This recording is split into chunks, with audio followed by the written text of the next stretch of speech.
సదాశివసమారంభాం వ్యాసశంకరమధ్యమాం అస్మదాచార్యపర్యంతాం వందే గురుపరంపరాం. జ్యోతిష్ శాస్త్రాన్ని భావితరాల వారికి ప్రసాదించిన ఋషుల యొక్క పాదపద్మాలకి నమస్కారం చేసుకుంటూ, అలాగే నాకు ఈ జ్యోతిష విద్యను నేర్పిన గురువర్యులు జ్యోతిష బ్రహ్మ కీర్తిశేషులు శ్రీ ఈరంకి సూర్యనారాయణమూర్తి గారు, సూర్య శ్రీ దైవజ్ఞ గారి యొక్క పాదపద్మాలకి నమస్కారం చేసుకుంటూ, ఓం శ్రీ మహాగణాధిపతి నమః, శ్రీ గురుభ్యో నమః, హరి ఓం. వీక్షకులందరికీ నమస్కారం. కర్కాటక రాశి వారికి పంచగ్రహ కూటమి 8వ స్థానమందు ఉన్నది. కర్కాటక రాశికి చెందినటువంటి వారందరూ పునర్వసు 4వ పాదం, పుష్యమి 4 పాదాలు, ఆశ్లేష 4 పాదాల్లో జన్మించినటువంటి వారందరూ కూడా అతి జాగ్రత్తగా గడపవలసినటువంటి వారం ఈ వారము. చాలా మంది కొంతమంది దీని గురించి భయపెట్టి ఉండవచ్చును, కానీ ఇక్కడ జాగ్రత్త ఎందుకు చెప్పవలసి వస్తోంది? ఈ వారంలో శుక్రుడు, చంద్రుడు మినహాయించి మిగతా గ్రహాలన్నీ ప్రతికూలంగా ఉన్నాయి. అష్టమ రవి, అష్టమ కుజుడు, అష్టమ రాహుతోటి కలిపి ఉన్న కారణం చేత కొంచెం క్రూర గ్రహాలు అష్టమంలో బాగా ఇబ్బంది పెట్టేటువంటి స్థితి ఉంటుంది. ఇది దేని మీద ప్రభావాన్ని చూపెడుతుంది? దుర్దోష శత్రు సంవాద గమనం వ్యధ. పాత శత్రువులు మరలా తిరిగి పైకి రావడము, వారు కొత్త శత్రువులను కలుపుకొని మీ మీద దాడి చేస్తూ ఉండడము, లేదా స్థాననాశ రుణచ్ఛేద అష్టమస్తే ధరాసుతే అన్నారు. అసలు చిచ్చి మనం ఈ ప్రాంతాన్ని వదిలిపెట్టి వెళ్ళిపోవాలి అనేటువంటి భావన చాలా బలపడుతూ ఉండడము, లేదా మనం ఎక్కడికైనా వెళ్ళిపోవాలి అనేటువంటి భావన వస్తూ ఉండడము.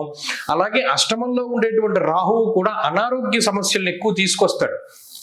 ఉదర సంబంధమైన సమస్యలు, జీర్ణం కాకపోవడము, అసలు రుచించకపోవడము, మనం ఏదైనా తింటుంటే ఉత్త గడ్డి తిన్నట్టే ఉండడము, దానికి సంబంధించినటువంటి రుచి వాసనలు ఇవి కూడా తెలియకుండా ఉండడము, వైరల్ ఇన్ఫెక్షన్స్, ఏదైనా జ్వరము లేదా దగ్గు లేదా కాళ్ళ తిమ్మిర్లు లేదా ఏదైనా చిన్న చిన్న గాయాలు అవుతూ ఉండడము, ఇలా ఏదో ఒక శారీరకమైనటువంటి అసంతృప్తి.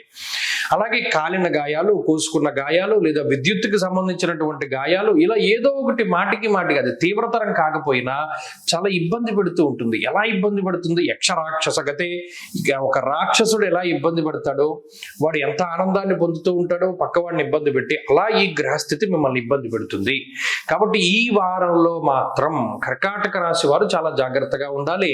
ఉద్యోగ పరంగా కానీ, వ్యాపార పరంగా కానీ, కుటుంబ పరంగా కానీ ఏ విధమైనటువంటి నిర్ణయాలు కూడా తీసుకోకూడదు.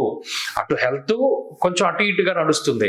అలాగే ఆర్థిక సంబంధమైన వ్యవహారాల విషయంలో చాలా జాగ్రత్తగా ఉండడం, ప్రయాణాలు చేసేటప్పుడు జాగ్రత్తగా ఉండడం. అలాగే ఏమీ లేదు, ఉత్తినే తగ్గు వస్తూ ఉంటుంది, గాలితోటి దెబ్బలాడవలసిన పరిస్థితులు ఉంటాయి. అందువల్ల మౌనంగా ఉంటూ ఉండడము చెప్పదగినటువంటి సూచన. ఈ వారం ఒక్క వారం కొంత జాగ్రత్తగా గడపగలిగితే రానున్నటువంటి కాలంలో ఈ గ్రహస్థితి మార్పు చెందుతుంది. కాబట్టి ఈ వారంలో ఈ విషయాలను దృష్టిలో పెట్టుకోండి. ఎక్కువగా సుబ్రహ్మణ్యారాధనే ఎక్కువగా చేస్తూ ఉండండి, మంచి ఫలితాలు వస్తాయి. ఈ వారంలో కలిసి వచ్చేటువంటి రోజు సోమవారంగా చెప్పవచ్చును. అదృష్ట సంఖ్య 8, అదృష్ట వర్ణము తెలుపు. తదుపరి సింహరాశి.